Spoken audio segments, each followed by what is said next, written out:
হায় আল্লাহ, যায়নি যায়নি, এখনো মাছের গন্ধ যায়নি। মনে হচ্ছে আমার গায়ে মাছ লেগে আছে। উফ।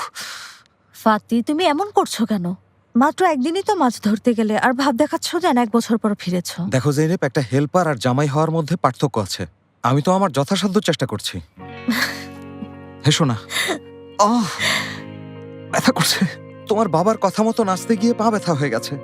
আমাকে কোলবাস্তি নাচতে বলার আগে উনি জিজ্ঞেস তো করবেন যে আমি এই নাচ পারি কিনা। 1 মিনিট। কোলবাস্তি শুধু একটা নাচ না, এটা আমাদের সংস্কৃতি, পারিবারিক ঐতিহ্য বলতে পারো। তাই বুঝে শুনে কথা বলো। আমার পা মচকে গেছে আর উনি পারিবারিক ঐতিহ্য শেখাচ্ছে।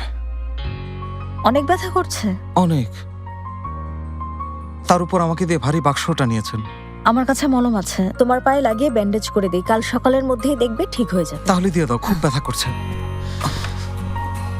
আসলে ব্যথা পেয়েছি। কমে গেলে আমি কাল কাজ করতে পা দাও। পারবো। নিজের দোষেই অবস্থা। রাখলাম।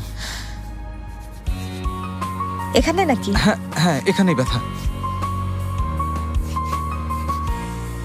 আচ্ছা আচ্ছা, একটু আস্তে করো। এখানে? হ্যাঁ, আর একটু উপরে লাগিয়ে দাও।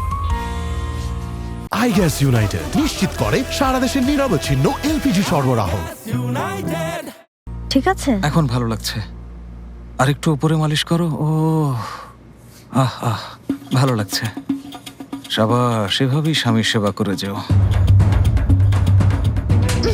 আরে কি করছো? ব্যথা কমানোর চেষ্টা করছি তোমার। তাই বলে তুমি আমাকে এভাবে ব্যথা দেবে জেনেব?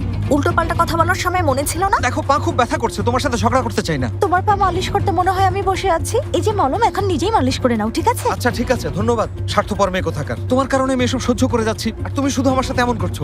আমার কারণে যা কিছু ঘটছে তার জন্য আমি কিভাবে দায়ী ফাতি সাহেব? ভুল হয়েছে। সেদিন যদি মিথ্যে কথাগুলো না বলতাম তাহলে আজকে এই অবস্থা হতো না। কেন বলতে গেলে কেন? হ্যালো। ফাতি স্যার, এক্ষুনি আপনাকে ফ্যাক্টরিতে আসতে হবে। হঠাৎ অডিটের লোক এসেছে, কেউ অভিযোগ করেছে। কি? এখন আসবো? জি, ট্রাক লোড করার সময় ওনারা এখানে এসেছেন, এখন মালামালও উঠাতে দিচ্ছেন না, বলছেন যে চেক করবেন।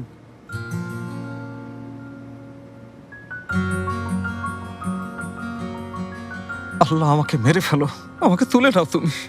এসো হাত লাগাও, বিছানা ঠিক করি। একটার পর একটা আছেই। আশ্চর্য, একটু সাহায্যই তো চেয়েছি, তাই বলে তুমি কথা শোনাবে? আরে না, এজন্য বলছি না, আমাকে ফ্যাক্টরিতে যেতে হবে।